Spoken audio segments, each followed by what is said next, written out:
Welcome back.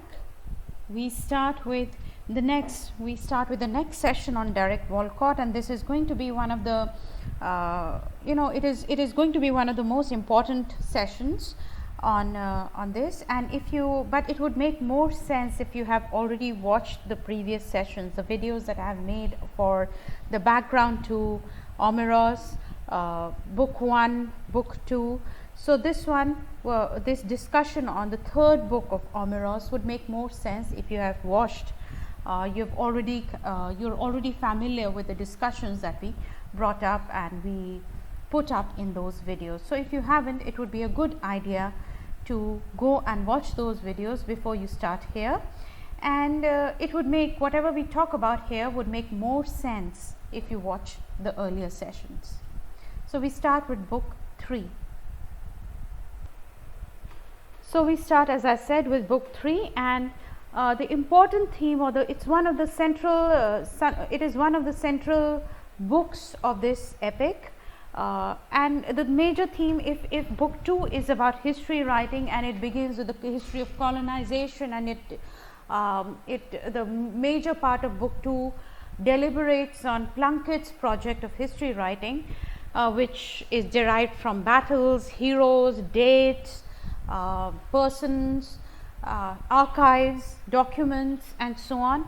Here we have another kind of historiography, or here we go into the past, we go into history through another route, and that is the route that has been downplayed, that has been marginalized, that has been written out of historiography, or the ways to approach history, and that is through dreams, through myths, through ancestry, right?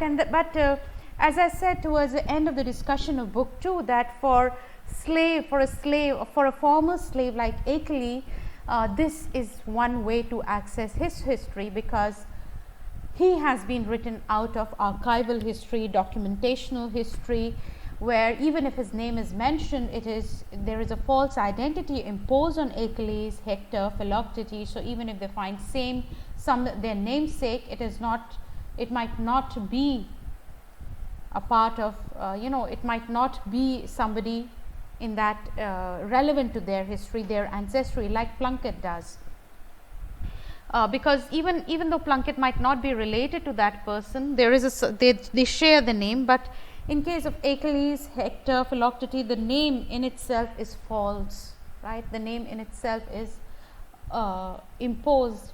And book 3 is about this history, the breach in history, which is symbolized by Philoctetes' wound, right? So the breach in history, the exile of the slaves, the trauma, again symbolized by the wound. So a very different kind of history, which is also a part of the historical tradition of Saint Lucia, or the history of Saint Lucia.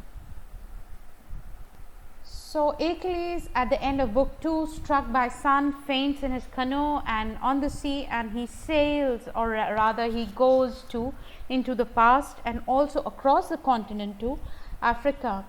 And a light inside here, towards the end of the first chapter in book 3, a light inside him wakes, skipping centuries, ocean and river, and time itself. So within him, it is a journey that is interior as well as exterior. It is journey across time, across oceans and rivers. So a kind of a journey which is happening on multiple levels. It is across time, it is across space. So at different levels this journey happens. Achilles goes into the past, and God said to Achilles, look, I giving you permission to come home. Is I send the sea swift as a pilot, the swift whose wings is a sign of my crucifixion. And thou shalt have no God, should in case you forgot my commandments. And Achilles felt the homesick shame and pain of his Africa. His heart and his bare head were bursting as he tried to remember the name of the river and the tree god in which he steered, whose hollow body carried him to the settlement ahead. Now remember, in the first book, the iguana as it washed, many gods being replaced by one god. So Achilles, he has a religious tradition, a cultural tradition that he has forgotten and embraced the new religion, where commandments, crucifixion, and that all that makes sense. But to this god who's talking to Achilles as he goes to Africa 300 years ago, does not seem very comfortable either with the language or the metaphors. Look at the language, the metaphors here. He does not, because this god does not fit into what Achilles has learned in this passage of 300 years ago. This is an ancient god, the god which is letting him come back into time, letting him come to Africa, a god which is not really, does not belong to these intermittent 300 years that Achilles has lived through. So Achilles felt homesick, shame and pain of his Africa. So he is kind of experiencing the history, the past of Africa through the voice of the god, right? The god that is unnamed here, but he remembers somewhat. There is some hint of this god. Where is it? The river and tree god in which he steered, right? The god of river, the pagan god, the African gods might be the gods that he has forgotten. His heart and his bare head were bursting as he tried to remember the name, right? So the unnamed god of tree and river and tree god in which he steered, whose hollow body, right? The hollow body, the canoe. Remember, what are the canoes made of? The cedar trees in Saint Lucia. He does not really remember those gods, and yet those god, the hollow body of that god, the canoe, the hollow body of the tree as a god, right? The tree carries, so those gods, the names that he has forgotten, the forces that he has forgotten, now permit him and carry him into the past. The gods which have no place, or who are not comfortable with the intermittent 300 years when many gods were replaced by one god. This is also looks back to the epic convention of the hero traveling to the underworld. So this dream journey to Africa is similar, traveling back to the kind of past. So not really underworld, but in this case it is the past, the heritage, the past, ancestral, to reclaim his ancestral heritage, right? So traveling back to Africa, to his past, to see the history unfold, to see the tradition, or rather the phenomena of slavery and unfold in front of his eyes. So really witness history of his exile, his enslavement, which is that Achilles goes through. So as he sails through this, although he does not remember, he does not remember the name, but he's familiar, right, with the hollow body, the tree god, and he remembered the sunburnt river. So there is some kind of a cultural memory that he retains, although he has forgotten the heritage, he has left the time and the place, yet he retains some kind of a cultural heritage. And as he sails back, as he goes into the past, he comes to the settlement, he sees people of his own kind, his own few features in those of their life giver, and saw two worlds mirrored there, the two worlds, the past and the present, right? As he sees those ancestors, he sees the two worlds. He inhabits the present, and at the moment he inhabits the past. And as he sees them, time stands between them, this time span of 300 years which separates Achilles from his ancestors. And yet that time is also the interpreter, the time also gives him the language to communicate, the only interpreter of their joint babble, the river with the foam and chuckles of water and so on. So the natural landscape, the time which is a barrier between the two, is also the enabler which helps him communicate, and this becomes clearer later on. So the women, the people who see him coming, arriving here, they see him as a warrior, they see him for what he was, not a menial worker that we saw in whom we met in the battle between the French and the British, where they were not really fighting but just doing the background menial task. But here he comes from the warrior. So his return is that, so when he returns, it's a return of the warrior. Women pause at their work and then smile at the warrior returning from his battle with smoke from the kingdom where he had been captured. They cried and were happy. What really happened after he was captured is what the history of slavery for 300 years. But as he returns, the women see him, the people in the past see him as a warrior returning from the battle. And he sees his father, Afolabe. His father said, Afolabe, touching his own heart, "In the place you have come from, what do they call you?" And here ensues a very interesting discussion on name and identity. But here again, as I said, time translates. The time, as we said, the barrier of 300 years, but at the same time becomes the enabler which helps them to communicate by translating. And so Achilles is able to reply. So Achilles replies, "Then like the cedars at Santry, so this is the atmosphere and everything, the people who are watching this exchange, their murmurs like cedars and so on." So Achilles, he answers, and Afolabe asks, "What does the name mean? I have forgotten the one I gave you, but it seems many years ago." So remembering and forgetting, things remembered and yet things forgotten and yet remembered at the same time. I remember that I had given you a name, but I had forgotten it. So some name that is remembered and forgotten at the same time. But now is a new name, which is Achilles. And the problem with this new name is that it is just a series of sound. The name that was remembered and that is forgotten and yet was remembered has some meaning, has some links to the culture, whereas a new name, Achilles, is rudderless, is rootless. It does not carry any meaning either for this person who bears the name or for his ancestry. Achilles says, "Well, I too have forgotten." He also has forgotten his name. "Everything was forgotten, you also. I do not know, the Dead Sea has changed around every name that you gave. Us, trees, men, we yearn for a sound that is missing." Right? So we yearn for a sound that is missing. Every name is forgotten, a language is forgotten, identity is forgotten. As they moved in exile, as they were given new names, a new language was imposed, the past, everything is forgotten, and yet that past is remembered and missed in its forgotten state. So it is forgotten and yet it is remembered. You miss it. You miss something because you remember, and yet the names, the language is all forgotten.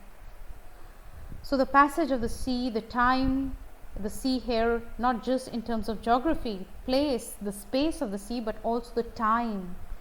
Right? So the sea has changed every name. This time, the sea of time, the sea between the two continents has changed everything, and everything is missing, although we yearn for it.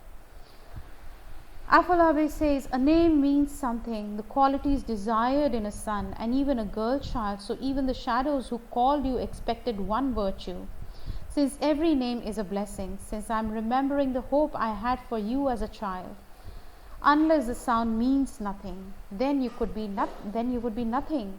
Do they think you were nothing in that other kingdom?"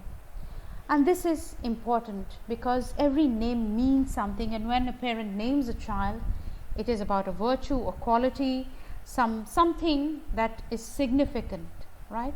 So a name, the sound of a name means something. It represents virtues, it represents the hope of the parents. So the sound Achilles means nothing to Afolabe or to Achilles himself. It might mean something to Plunkett or the British, but it means nothing to Afolabe or to Achilles himself. And so he asked, "Then you would be nothing. Is it that you mean nothing in that other kingdom? You were a warrior here, you're welcomed as a warrior here, but is it that you were nothing in that kingdom, in that other kingdom?" And this is a particularly painful question because Achilles was actually nothing. He was just a dispensable slave in that other kingdom. So from a tribe which has cultural identity, which has a heritage, the slave being uprooted and transferred to the plantation is also from being something, from having a name to becoming nothing. Even if he's given a name like, even if they are given names like Philoctetes or Hector or Achilles, they are actually nothing because the names mean nothing. And Achilles says, I do not know what the name means. It means something maybe. What's the difference? In the world I come from, we accept sounds we are given. Men, trees, rains. What's the difference? Whatever rose with any other name would smell as sweet, or so on, says Shakespeare. But here Achilles, and that is the same thing that Achilles is saying, that the sounds given to men, trees, water, how does it matter what the name means? And Apholabe replies, and therefore Achilles, if I pointed and I said, there is the name of that man, that tree, this father, would every sound be a shadow that crossed your ear? Without a shape of a man or a tree, what would it be? And just as the branches sway in the dusk from the fear of amnesia, of oblivion, the tribe began to grieve. Right? So what is Apholabe saying? That is it just the sound? Do the names mean nothing? Do the names do not recall something? So is it just a shadow? The name, if I give this tree a sound, does not that sound then recall that tree, that man? So the name is an identity, and that is what Apholabe is saying, that name carries an identity, and that identity, you cannot say that it is just a sound. It is an identity, and that identity would be lost if you lose the meaning of the name. And so the fear of amnesia, the fear of forgetting, of fading into oblivion, the tribe grieves for this man who has come from somewhere else, the other country. There he has forgotten his name and his identity. So the tribe grieves for that amnesia, that oblivion that has come over this man, this young man of their tribe. And the discussion concludes at the end of this chapter. Apholabe says, no man loses his shadow except it is in the night, and even then his shadow is hidden, not lost.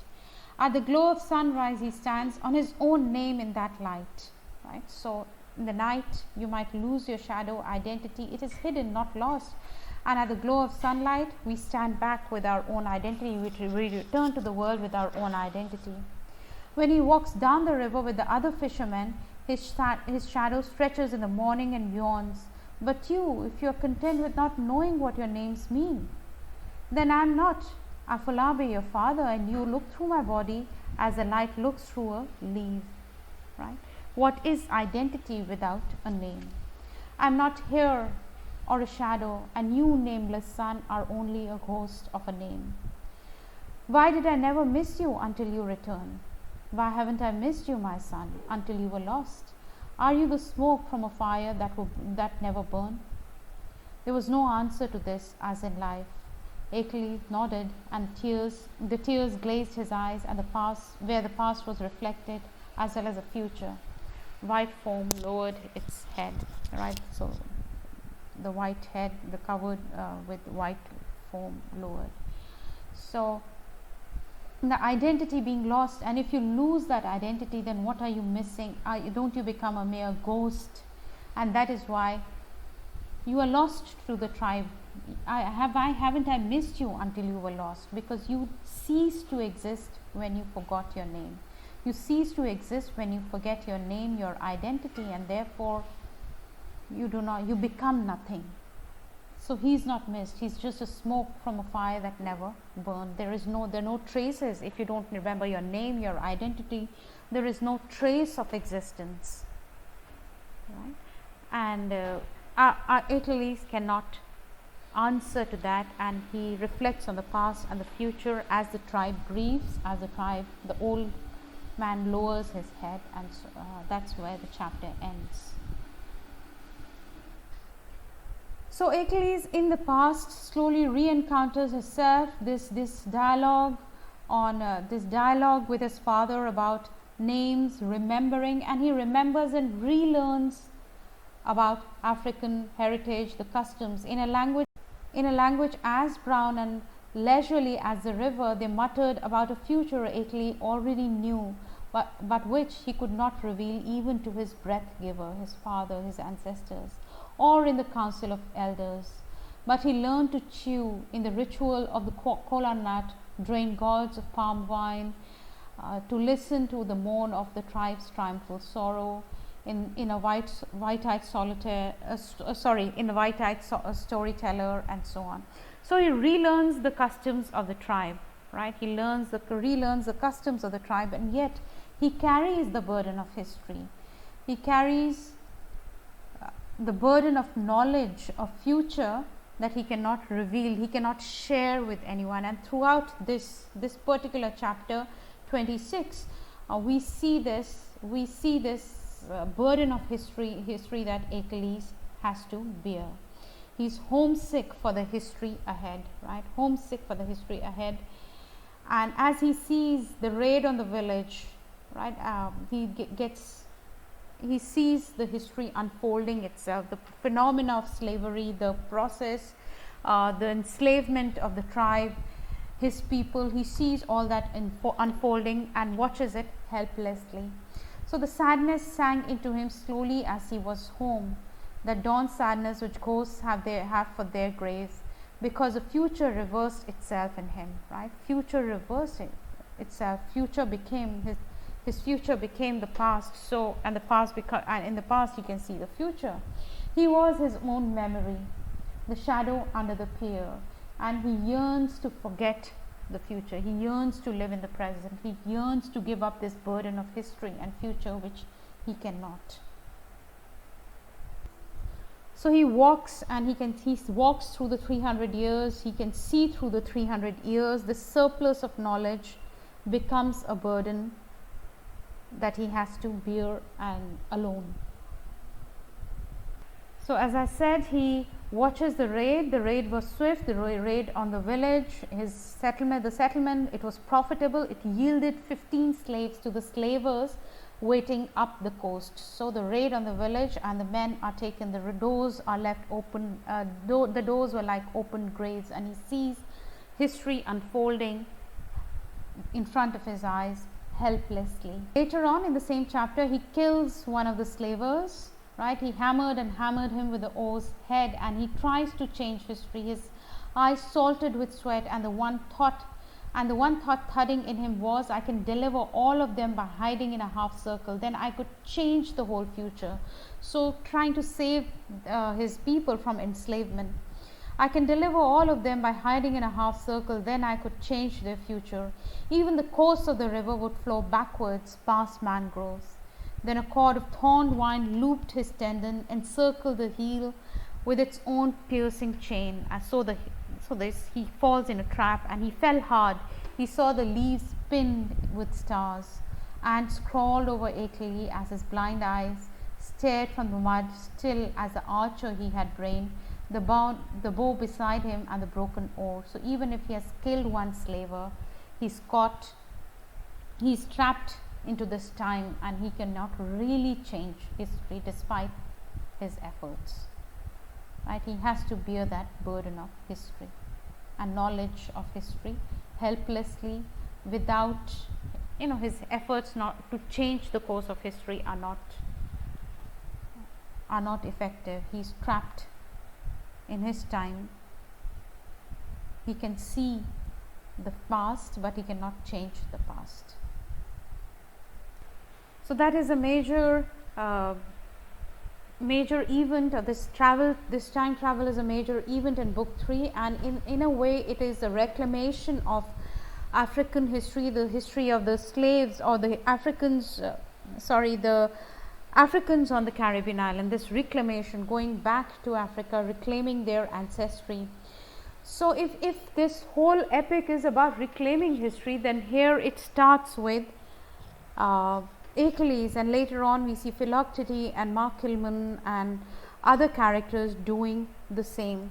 And it is very different from it is very different from Plunkett's drive to write history, right? Here it is to remember, whereas in Plunkett's case, it is to surrender the control of history, right? He's associated with the empire throughout, and he's associated with the imperial discourse throughout, and this control of the colonial discourse over the history of St. Lucia. In Plunkett's case, it's giving up that control of history, whereas in the case of this African characters of African origin, it is reclaiming their history, their control over their past.